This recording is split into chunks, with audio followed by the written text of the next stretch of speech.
नाशिकचा कायापालट करायचं काम जे आहे आदरणीय भुजबळ साहेबांच्या माध्यमातून झालेलं आहे आणि हेच चित्र जे आहे आम्ही आज लोकांसमोर ठेवलेलं आहे की जेणेकरून असाच विकास आपल्याला पुढे येणाऱ्या काळामध्ये आपल्याला करायचा आहे. लोकांचे प्रश्न सोडवायचे आहेत, लोकांच्या अडीअडचणी ज्या आहेत ते दूर करायचे आहेत.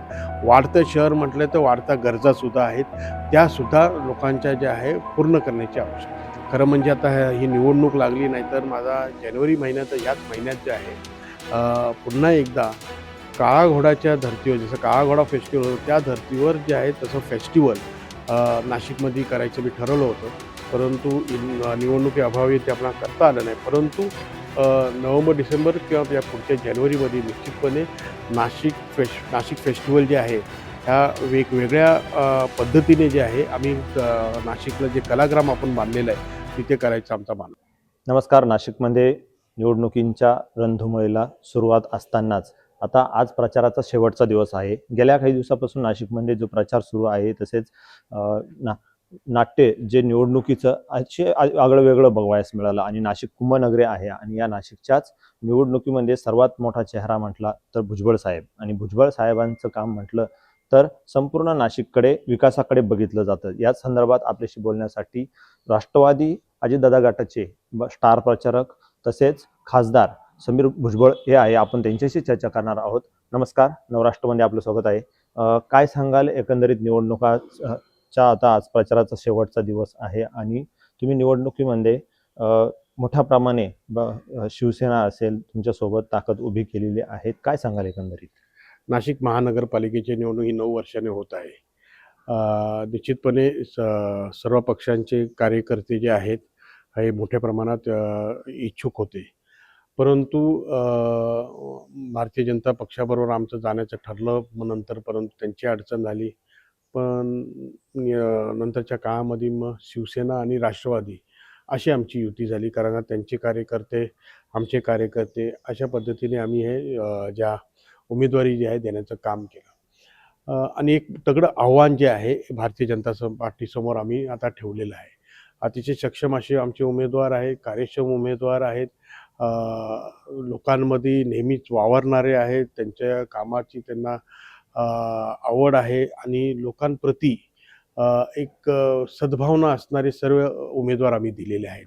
आणि नेहमीच आदरणीय अजितदादा पवार असतील, शिंदेसाहेब असतील, भुजबळ साहेब असतील यांनी विकासाचा दृष्टिकोन ठेवूनच कामं केलेली आहेत. आणि निश्चितच येणाऱ्या काळामध्ये अनेक कामं आहेत, अनेक प्रश्न आहेत नाशिककरांची. रस्त्याचे सर्वात महत्त्वाचा रस्त्याचा प्रश्न आहे. फार खड्डे पडलेले आहेत. तर रस्ते दुरुस्ती असेल किंवा रोड वाईडनिंग असेल, त्याचबरोबर साफसफाई स्वच्छता आम्ही नाराज दिलेला आहे हरित नाशिक सुंदर नाशिकचा. त्याच्यानंतर जे आहे रुग्णालय आहे, शौचालय आहे, शाळा आहे, ह्याच्या संदर्भामध्ये सुद्धा त्याची सुधारणा करणं, अद्ययावत करणं हे सुद्धा प्राधान्याने आम्ही आमच्या वचननाम्यात म्हटलेलं आहे. त्याचबरोबर जे आहे अनेक ज्या गोष्टी ज्या आहेत लोकोपयोगी ज्या गोष्टी असतात त्या कॉर्पोरेशनच्या माध्यमातून कराव्या लागतात. जे पाण्याचं आहे, पाण्याच्या अनेक समस्या येतात. आता पाण्याची लाईन जी आहे आपण मुकणे धरणापासून आणायचं काम त्या टायमाला केलं. परंतु आता ज्या अंडरग्राऊंड वॉटर लाईन्स आहेत त्या ज्या आहे एकदम जीर्ण झालेल्या आहेत, तर त्या बदलण्याची आवश्यकता आहे. गटर लाईन आहे ती नीट करण्याची आवश्यकता आहे. सांडपाणी जे आहे गोदावरीमध्ये न सोडता त्या STP प्लांटद्वारे जे आहे त्याचं शुद्धीकरण करून जे आहे थेट पाणी जे आहे परत शेतीसाठी वापरण्यासाठी आपल्याला ते सोडावं लागणार आहे. तर अशा रीतीने जे आहे नाशिकच्या वेगवेगळ्या स्तरावर डेव्हलपमेंट करणं आवश्यक आहे. मी खासदार असताना आणि आदरणीय भुजबळ साहेब पालकमंत्री या नात्याने अनेक कामं केली. आम्ही जे आहे एक नाशिकचा जे आहे पुढचा विचार करून जे आम्ही एअरपोर्ट बांधलं. आज आपण बघितलं तर एअरपोर्ट हे सगळ्या देशामध्ये वेगवेगळ्या ठिकाणी त्याच्यातून उड्डाणं होत आहेत. त्याच्यानंतर मुंबई नाशिक रस्ता असेल, शहरातून जाणारा फ्लायओव्हर हा सर्वात मोठा जो आहे नाशिकच्या भवितव्याचा जो टर्निंग पॉईंट जो होता तो नाशिकचा फ्लायओव्हर होता. आणि त्यामुळे विमानतळाचा जो प्रश्न उपस्थित केला, विमानतळाचा मुद्दा जर म्हटलं तर भुजबळ साहेबांनी विमानतळ नाशिकमध्ये उभारलेलं आहे. काल परवा जी मुख्यमंत्र्यांची सभा झाली त्यामध्ये कोटीचा निधी देऊ विमानतळाच्या विकासासाठी असे सांगण्यात आलेलं आहे. परंतु आता विमानतळ हे इंटरनॅशनल लेवलला चालू झालेलं आहे आणि आता काय विकास करणार नेमकं काय सांग? ते आता त्यांनी जे काही सांगितले किंवा हे जे आता आपण जे विमानतळ बांधलेलं होतं त्याच्यापेक्षा अजून एक बाजूला अजून एक टर्मिनल बांधायचे, जेणेकरून येणाऱ्या कुंभमेळाच्या दृष्टिकोन पुढे ठेवून किंवा एक मोठं टर्मिनल होण्याची आवश्यकता आहे, जेणेकरून फार मोठ्या प्रमाणात लोक येणार आहेत आणि त्यासाठी एक सेकंड टर्मिनल प्रस्तावित त्यांनी त्याची घोषणा केलेली आहे. परंतु या सुरुवात जी आहे, पहिलं एअरपोर्टच नव्हतं, पण त्या एअरपोर्टची मूळ जी आहे संकल्पना साहेबांनी ती तिकडे मांडली आणि आम्ही ती पूर्णसुद्धा केली आणि ते चालूसुद्धा केलं. म्हणजे आजपर्यंत एकही म्हणजे विमानाची सोय नव्हती, तर ती विमानाची सोय केली आणि त्याच्यामुळे गेल्या आपण 5-10 वर्षामध्ये जर बघितलं तर शहरामध्ये जे चारी बाजूंची वाढ होती आहे, डेव्हलपमेंट होती आहे, उद्योगधंदे छोटे-छोटे उद्योगधंदे जे वाढलेले आहेत, ते ह्याच्यामुळेच वाढलेले आहे की बाबा कनेक्टिव्हिटी चांगली आहे. कारण का आपण इथून धुळ्यापर्यंत थेट जाऊ शकतो, संभाजीनगरपर्यंत जाऊ शकतो, सुरतपर्यंत जाऊ शकतो. हे रस्ते त्या टायमाचं जे जाळं जे आहे ते साहेबांनी केलं. रिंग रोडचं काम साहेबांनी केलं. त्या 2003ला जेव्हा कुंभमेळा होता तेव्हा अनेक मोठ्या प्रमाणात निधी आणून साहेबांनी काम केलं. 2015ला जेव्हा कुंभमेळा आला होता त्याच्यासाठी जे 2 वर्ष आधी काम जे होतं ते साहेबांनीच केलेलं होतं. जेवढे घाट बांधलेले आहेत ते त्या टायमाला साहेबांनी आणलेल्या निधीतून झालेले, जेवढे रस्ते वायडन झालेले ते त्या टायमाला झालेले, त्या टायमाला रिंग रोडही झाला. तर अशा रीतीने जे आहे नाशिकचा कायापालट करायचं काम जे आहे आदरणीय भुजबळ साहेबांच्या माध्यमातून झालेलं आहे आणि हेच चित्र जे आहे आम्ही आज लोकांसमोर ठेवलेलं आहे की जेणेकरून असाच विकास आपल्याला पुढे येणाऱ्या काळामध्ये आपल्याला करायचा आहे. लोकांचे प्रश्न सोडवायचे आहेत, लोकांच्या अडीअडचणी जे आहेत ते दूर करायचे आहेत. वाढतं शहर म्हटलं तर वाढत्या गरजासुद्धा आहेत, त्यासुद्धा लोकांच्या ज्या आहे पूर्ण करण्याची आवश्यकता आहे. तपोवनाचा जो प्रश्न आहे, तपोवन असेल, एकंदरीत वृक्षतोड हे नाशिककरांच्या मनातला विषय खूप जिव्हाळ्याचा असं आहे प्रश्न की त्या संदर्भात काय सांगाल? नाशिकला एक आगळं वेगळं महत्त्वाचं आहे ते पर्यावरणाच्या दृष्टीने. कारण का आपण जर बघितलं चारी बाजूनी जे आहेत आपले लेक्स आहेत, म्हणजे तलाव आहेत, आपले धरणं आहेत आणि मोठ्या प्रमाणात जे आहे वृक्षांची जिथे जिथे लागवड केलेली आहे ते वृक्ष संवर्धन करणं पण आपलंच काम आहे. कारण का शेवटी आज जर बघितलं तर क्लायमेट चेंज, त्याच्यानंतर जे ग्लोबल वॉर्मिंग, ह्या सगळ्या गोष्टी आपण म्हणतो आणि त्याच्यामध्ये हेही म्हणतो की आपल्याला वृक्ष लागवड करायला पाहिजे.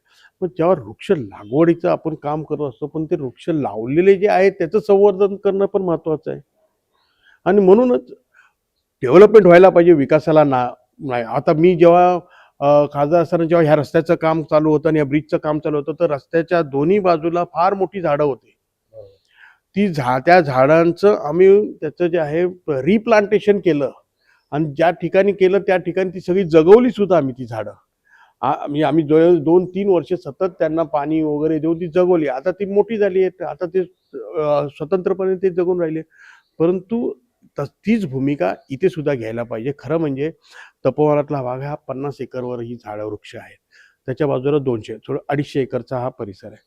तर हे 50 एकर सोडून 200 एकर जी रिकामी आहे तिथे आपण करू शकतो डेव्हलपमेंट. फक्त चांगला मोठा रस्ता करून तिकडे जायचं आहे. परंतु एक जे निसर्गरम्य असं परिसर जो झालेला आहे आणि तपोवन म्हणजे आपण त्याच्यावर आता तप करण्यासाठी असलेलं वन जे साधूंनी ज्या त्या टायमाला ते नाव दिलेलं आहे.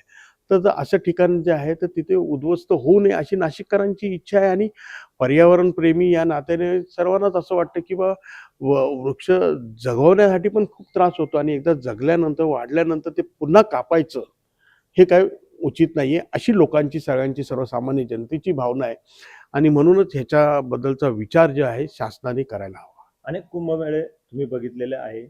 या महानगरपालिकेत काही चा चेहरा फक्त कुंभमेळ्याकडे बघण्याचा आहे. तुम्ही विकास नाशिकचा हे बघा, केला. भुजबळ म्हणते तर नाशिकचा विकास. कुंभमेळा म्हणजे एक वरदान आहे नाशिकसाठी. त्याच्या माध्यमातून जे आहे केंद्राचा निधी, राज्य शासनाचा निधी येतो. त्याच्यानंतर त्या माध्यमातून डेव्हलपमेंट सुद्धा होते. म्हणजे डेव्हलपमेंट म्हणजे सगळ्यात महत्त्वाचं म्हणजे इन्फ्रास्ट्रक्चरल डेव्हलपमेंट म्हणतो आपण त्याला. म्हणजे आता जसं आता आम्ही त्या टायमाला एअरपोर्ट केलं. आता मुख्यमंत्री महोदयांनी अजून एक एअरपोर्ट करायची घोषणा केलेली आहे. त्या टायमाला आम्ही सगळे रिंग रोड्स केले, तर आणखीन एक रिंग रोडचं आता प्रस्तावित केलेलं आहे. त्या टायमाला जेवढे मोठे रस्ते केले, पाण्याची सोय केली, मग विजेच्या संदर्भामध्ये जे आहे मोठमोठे सबस्टेशन्स आले.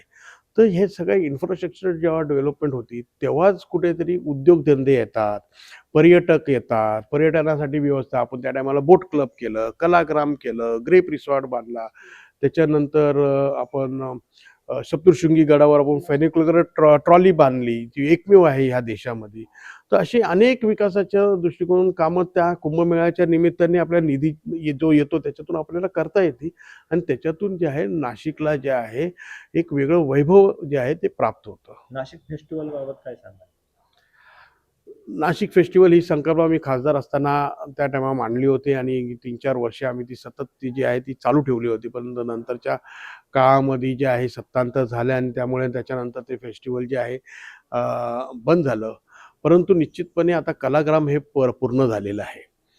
खरं म्हणजे आता ही निवडणूक लागली, नाहीतर माझा जानेवारी महिन्यात ह्याच महिन्यात जे आहे पुन्हा एकदा काळा घोडाच्या धर्तीवर, जसं काळा घोडा फेस्टिवल होतं त्या धर्तीवर जे आहे तसं फेस्टिवल नाशिकमध्ये करायचं मी ठरवलं होतं. परंतु निवडणुकीअभावी ते आपल्याला करता आलं नाही. परंतु नोव्हेंबर-डिसेंबर किंवा या पुढच्या जानेवारीमध्ये निश्चितपणे नाशिक फेस्टिवल जे आहे ह्या वेगवेगळ्या पद्धतीने जे आहे आम्ही नाशिकला जे कलाग्राम आपण बांधलेलं आहे तिथे करायचा आमचा मानस आहे. मतदारांना काय सांगाल? मतदारांनी फक्त एवढंच बघायचं आहे की आपल्या प्रभागामध्ये अडीअडचणी सोडवणारा, आपल्याला जो आपले प्रश्न सोडवणारा, म्हणजे आपले अनेक कामं दैनंदिन जीवनामध्ये आपल्याबरोबर रोज वावरणारा जो माणूस आहे आणि ते उमेदवार आम्ही दिलेले आहे, कार्यक्षम असे उमेदवार दिलेले आहे, जे लोकांची त्यांच्यावरती पसंती आहे, लोकांमध्ये ते राहतात, नागरिकांची सेवा करतात, ते ज्येष्ठ नागरिक असो, महिला असो, यांचे प्रश्न सोडवणारा. पाण्याचे प्रश्न आहे, विजेचा प्रश्न आहे, रस्त्याचा प्रश्न आहे, शाळा आहे, आरोग्य आहे, घाण कचरा साफसफाईचा आहे. अनेक प्रश्न जे आहे दैनंदिन जीवनामध्ये नागरिकांना भेडसावत असतात आणि ते प्रश्न सोडवण्याची जबाबदारी नगरसेवकाची असते. म्हणून त्याला नाव दे नगरसेवक आणि नगरीची सेवा. आणि ते महापालिकेच्या माध्यमातूनच ते होणार आहे आणि ते जे होणार आहे त्यासाठी आपल्याला जे आहे राष्ट्रवादी काँग्रेस पक्ष आणि शिवसेना युतीचे उमेदवार आपल्याला प्रचंड मतांनी आपण निवडून द्याल ही अपेक्षा. बाकी विकास साधायचा जो आहे त्याची जबाबदारी एकनाथजी शिंदे साहेब आहेत, अजितदादा पवार आहेत, भुजबळ साहेब आहेत, यांच्या माध्यमातून जे आहे भरघोस असा निधी देऊन जे आहे आपले सर्व प्रश्न आम्ही सोडू. नक्कीच. आपण बघू शकता भुजबळ म्हटले तर एक नाशिकचा विकास आणि त्या विकासाचीच वाटचाल नक्की करू अशी संकल्पना देत खासदार समीर भुजबळ यांनी प्रतिक्रिया व्यक्त केली आहे. कॅमेरा पर्सन सुदामसह अमोल जाधव, नवराष्ट्र, नवभारत, नाशिक.